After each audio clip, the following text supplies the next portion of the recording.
پیاز کھانے کے بعد آپ کے سانس میں بدبو زیادہ کیوں ہو جاتی ہے؟ پیاز کھانے کے بعد آپ کے پیٹ کے اندر گیس زیادہ کیوں ہو جاتی ہے؟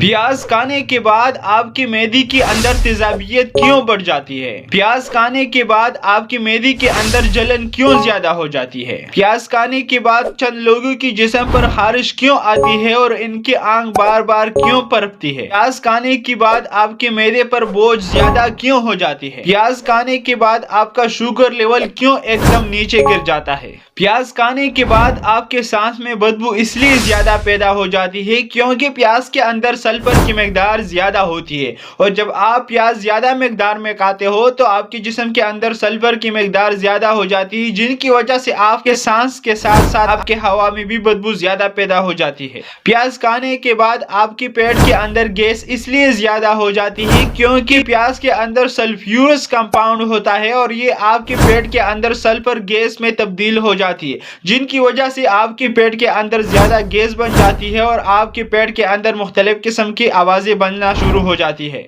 پیاز کھانے کے بعد آپ کا معدہ اس لیے جلن کرتا ہے کیونکہ پیاز کے اندر اولیگوسیکرائڈ، ڈائسیکرائڈ، پولیسیکرائڈ اینڈ پائیولین ہوتا ہے اور یہ چند لوگوں کے معدے کے اندر جلدی ہضم نہیں ہو جاتی، جن کی وجہ سے معدے کی تیزابیت زیادہ ہو جاتی ہے۔ اگر آپ کو معدے کا مسئلہ ہے، یعنی گرد کی بیماری ہے، جن کی وجہ سے آپ کے معدے سے بار بار تیزابیت کے پانی آپ کے منہ کی طرف آتا ہے، تو زیادہ پیاز کھانا آپ کے معدے کے اندر کو تیزابیت کو اور زیادہ کر دیتی ہے۔ پیاز کھانے کے بعد چند لوگوں کی جسم پر خارش اس لیے زیادہ ہو جاتی ہے اور ان کی آنکھ اس لیے پرپتی ہے کہ پیاز کے اندر لیپو ٹرانسفر پروٹین، پروفائلین پروٹین اور ایلائین لائز انزائم ہوتا ہے، جن کی وجہ سے چند لوگوں کی جسم پر خارش بھی آتی ہے اور ان کی آنکھ بار بار پرپتی ہے۔ پیاز کھانے کے بعد آپ کے معدے پر بوجھ اس لیے زیادہ ہو جاتی ہے کیونکہ ان کے اندر فرکٹون ہوتا ہے اور کاربوہائیڈریٹ، جو کہ چند لوگوں کی معدے کے اندر یہ جلدی ہضم نہیں ہو جاتی۔ پیاز کھانے کے بعد آپ کی شوگر لیول اس لیے کم ہو جاتی ہے کیونکہ پیاز آپ کے معدے کے اندر اور آپ کے آنتوں کے اندر کچھ انزائم کو انہیبٹ کرتا ہے، یعنی روکتا ہے، جو کہ ڈائجیشن کرتا ہے،